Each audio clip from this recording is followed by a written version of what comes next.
Ici Radio-Canada.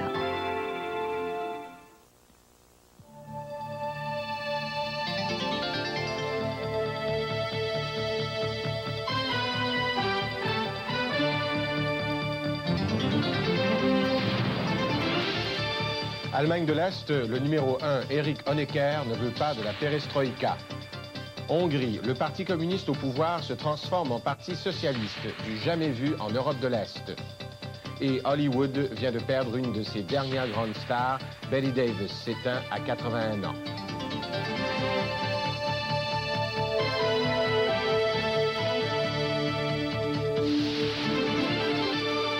Le téléjournal avec Charles Tisser. Bonsoir, mesdames, messieurs. La plus grande manifestation politique ait connue Berlin-Est depuis le soulèvement populaire de 1953 s'est achevée dans la violence ce soir avec l'arrestation d'une centaine de personnes. Elles réclamaient la libération de leurs compatriotes emprisonnés après les récentes manifestations à Leipzig, dans le sud de la RDA. Plusieurs manifestants auraient été blessés lorsque la police a chargé pour dégager les rues du centre de la ville. Ces désordres viennent encore assombrir les fêtes du 40e anniversaire de la RDA. Le président soviétique, Mikhail Gorbatchev, a regagné Moscou ce soir après avoir échoué dans ses démarches pour obtenir une libéralisation du régime de Berlin-Est. Raymond Saint-Pierre nous dit comment s'est déroulée la journée.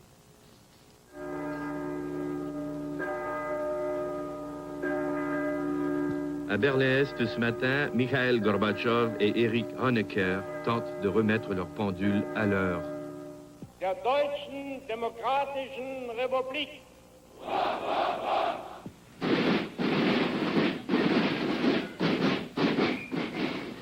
Il est 10 heures et à l'occasion du 40e anniversaire de la RDA, l'armée est-allemande a préparé un impressionnant défilé pour les invités de marque et journalistes venus du monde entier. La parade est une mécanique rodée jusqu'à la perfection. Ici, l'ordre règne. M. Gorbatchev n'oublie pas que l'Allemagne de l'Est est le plus important allié militaire de l'URSS. Il avait par la suite un long entretien avec M. Honecker, où il l'aurait invité à mettre en œuvre des réformes dans son pays. M. Honecker répondait que son pays entend poursuivre de façon conséquente sa politique actuelle.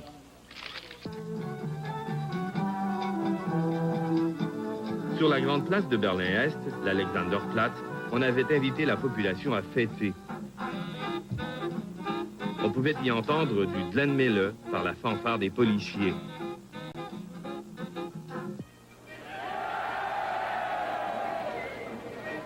Soudain, un groupe d'opposants au régime s'est mis à scander des slogans.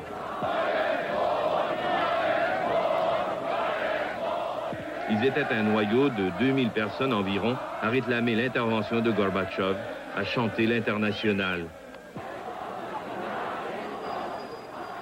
Ils criaient leur appui à Forum Nouveau, un groupe d'opposition interdit.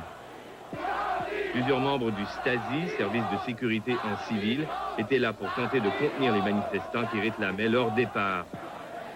Il y avait eu des manifestations du genre à Dresde hier et Leipzig aujourd'hui, où les policiers auraient interpellé plusieurs personnes. On nous a en tout cas empêchés de suivre les manifestants dans les rues de Berlin-Est. Et c'est entouré de policiers en uniforme ou en civil que nous avons achevé notre tournage.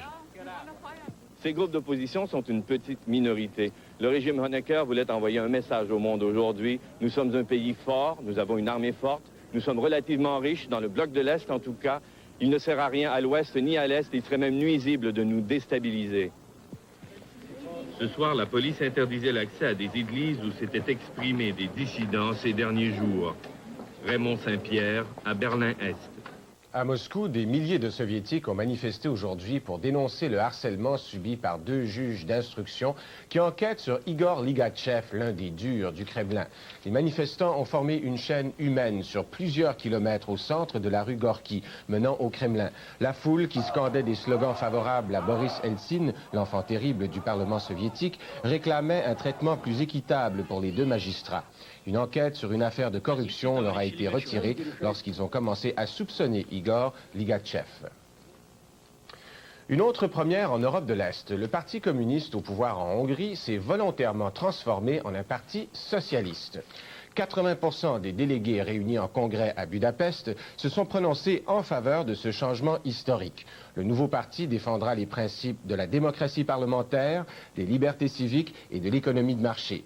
Il s'agit là, en fait, d'une quasi-rupture de 40 ans de communisme en Hongrie. Selon les leaders réformistes, sans la perestroïka de Mikhaïl Gorbatchev en URSS, ce changement n'aurait jamais été possible. En acceptant ces réformes, les leaders communistes conservent de bonnes chances de remporter les premières élections libres depuis 40 ans qui auront lieu au printemps 90. En Pologne, la détérioration de l'économie est telle que le président de Solidarité, Lech Wałęsa, craint une guerre civile. Il appréhende aussi que sa formation politique, qui crée beaucoup d'espoir depuis son accès au Parlement, fasse les frais du mécontentement. C'est que l'inflation a été de 187% en août et que la pénurie alimentaire est toujours présente. Et puis, pour juguler la hausse des prix, le ministre des Finances a adopté des mesures d'austérité qui vont créer jusqu'à 12% de chômage. Geste sans précédent à l'Assemblée de l'OTAN à Rome. Un général américain et un général soviétique se sont serrés la main sous les applaudissements des parlementaires des 16 pays de l'Alliance Atlantique. Le chef d'état-major du pacte de Varsovie, le général Lobov, a demandé à l'OTAN de mettre fin à la course aux armements qui dilapide des milliards de dollars. La détente internationale plonge l'industrie de l'armement dans le marasme. Le Canada ne fait pas exception. Et déjà, les budgets ont été réduits, plusieurs centaines d'employés mis à pied. La seule chance de survie de l'industrie militaire est de diversifier sa production. Claude Desbiens nous dit où en est cette conversion au Canada.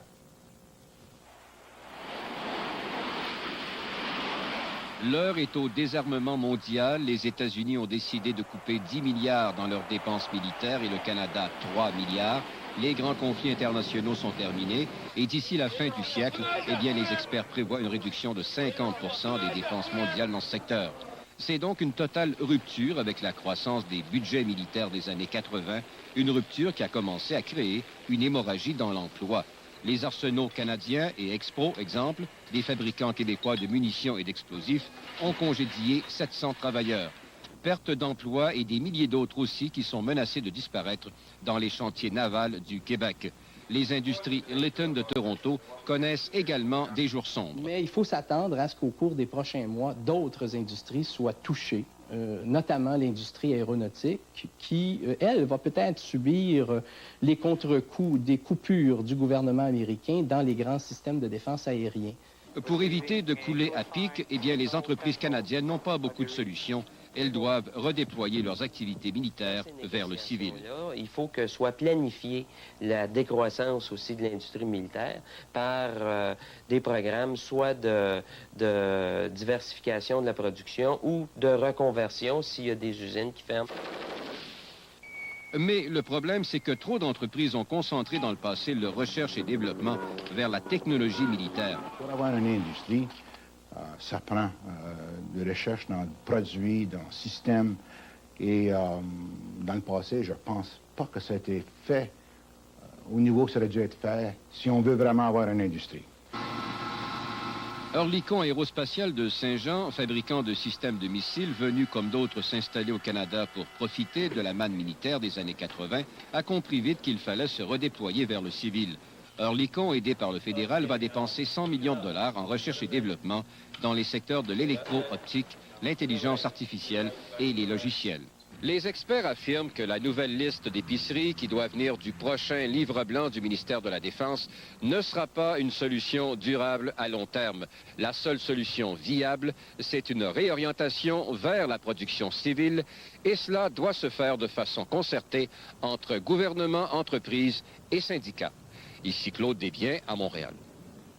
À Windsor, en Ontario, près de 1000 personnes se sont rassemblées aujourd'hui pour former une coalition contre le projet de taxe fédérale sur les produits et services. No more tax. Syndicalistes, gens d'affaires, étudiants, ils étaient venus de toute la région frontalière de l'Ontario pour demander au reste du pays de réagir contre la taxe de vente de 9%. Ils craignent que les Américains évitent bientôt de traverser la rivière Détroit pour acheter en Ontario. Les organisateurs, qui se sont identifiés au Boston Tea Party, qui s'opposait aux taxes britanniques, ont jeté à l'eau l'effigie du ministre des Finances, Michael Wilson. Jean-Paul II a entamé aujourd'hui une tournée de 10 jours en Extrême-Orient. Il a d'abord fait escale à Séoul, en Corée du Sud, pour présider les cérémonies de clôture du 44e Congrès eucharistique international. Jean-Paul II a lancé un appel à la réconciliation des deux Corées, divisées depuis la fin de la Deuxième Guerre mondiale par des systèmes idéologiques capitalistes et communistes. Mais le pape a aussi réprimandé les prêtres qui luttent aux côtés des étudiants pour la réunification du Nord et du Sud. 3 prêtres catholiques sont derrière les barreaux pour activité politique. Les étudiants ont manifesté en silence pour la suppression des lois spéciales qui interdisent tout contact avec le Nord communiste. La capitale américaine, Washington, a connu aujourd'hui sa plus importante manifestation depuis le début de l'année. On réclamait des logements sociaux.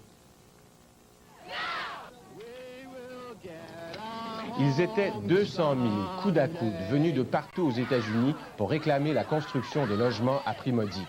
Il y a près de 2 millions d'Américains sans logis. Dans l'énorme cortège se trouvait le pasteur Jesse Jackson, mais aussi de nombreux représentants du milieu artistique. Un des organisateurs de la manifestation et quelques sans-logis ont reçu hier la promesse du secrétaire américain au logement, Jack Kemp, de gagner la bataille contre la pauvreté.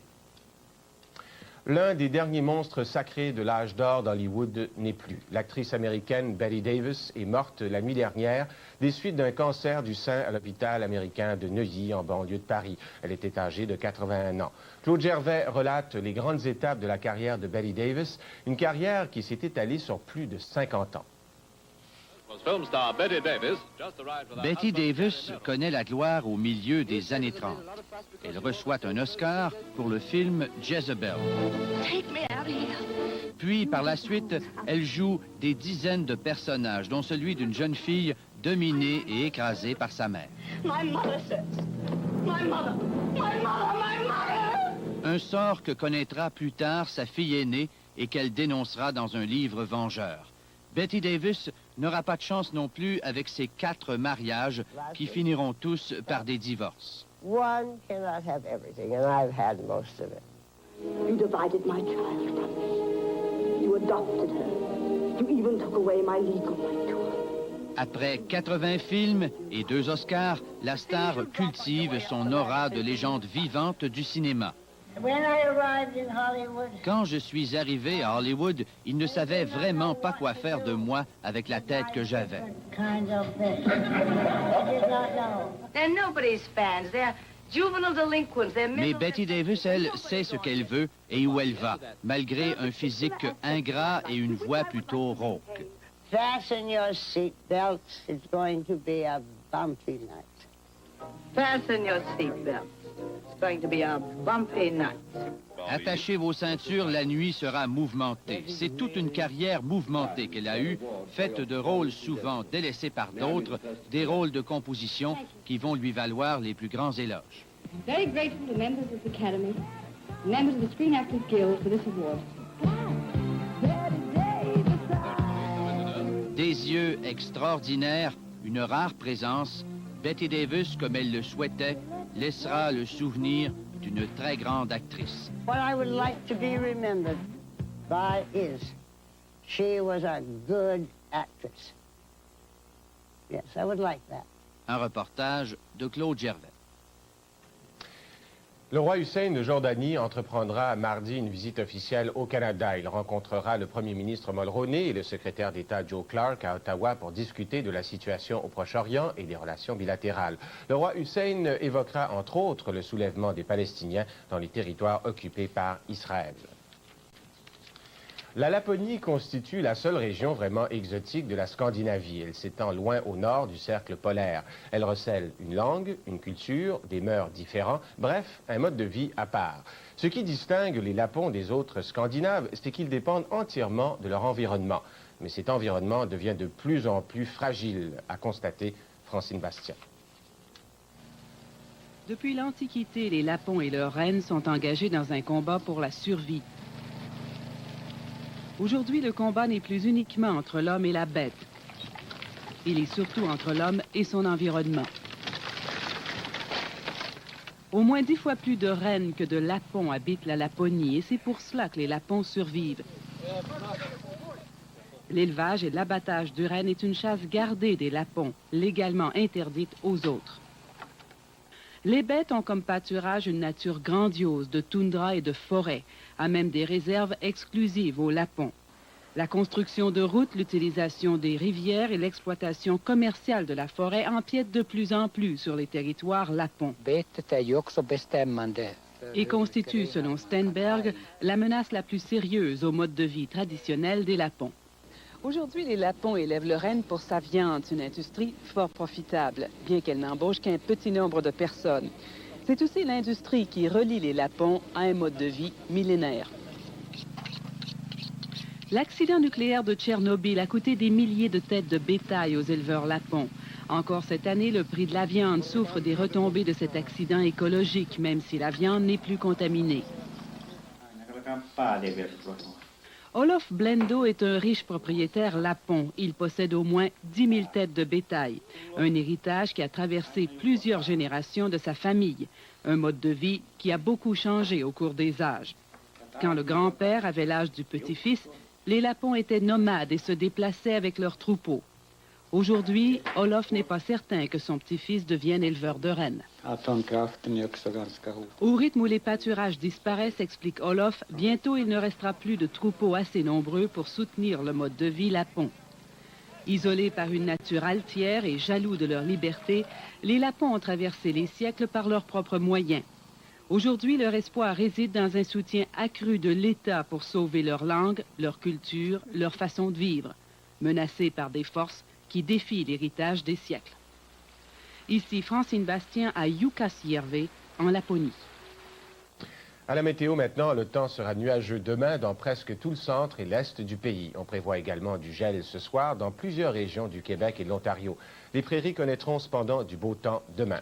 Sur la carte satellite, on peut voir qu'il y a une dépression sur Bécomo qui affecte l'est du Québec et les Maritimes, alors qu'une importante couverture nuageuse traverse tout le Québec et une partie de l'Ontario jusqu'au lac supérieur.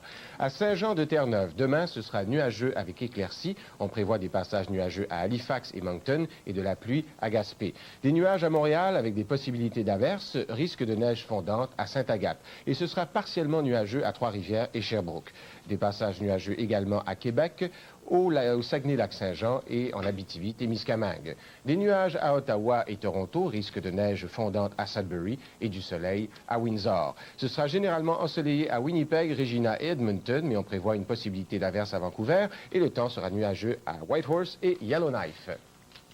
Voilà, mesdames, messieurs, c'était le téléjournal de Radio-Canada. N'oubliez pas, demain à 11h, aujourd'hui dimanche, avec Denise Bombardier et Robert Desbiens. Ici Charles Tisser, au nom de tout le monde, bonsoir.